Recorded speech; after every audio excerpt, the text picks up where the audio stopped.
অনিরুদ্ধ ব্যানার্জি বলছি। আমাদের এখানে নেশাগ্রস্তদের উপকারে আমরা হাত বাড়িয়ে দিয়েছি।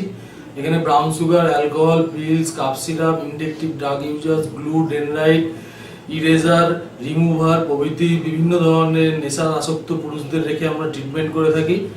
আমাদের পদ্ধতি counselling, group discussion, group therapy, individual training, vocational training, yoga, input প্রভৃতির মাধ্যমে আমরা নেশার পিছনের মূল কারণ শনাক্ত করি এবং তার চিকিৎসা করি। আপনাদেরকে আমরা সব রকমভাবে এই নেশাজনিত সমস্যার জন্য সাহায্য করতে পারবো। যেসব ফ্যামিলি বা যেসব নেশারীরা আজকের দিনে কষ্ট পাচ্ছেন তারা আমাদের এখানে যোগাযোগ করলে আমরা সব রকম সাহায্য করব। নমস্কার।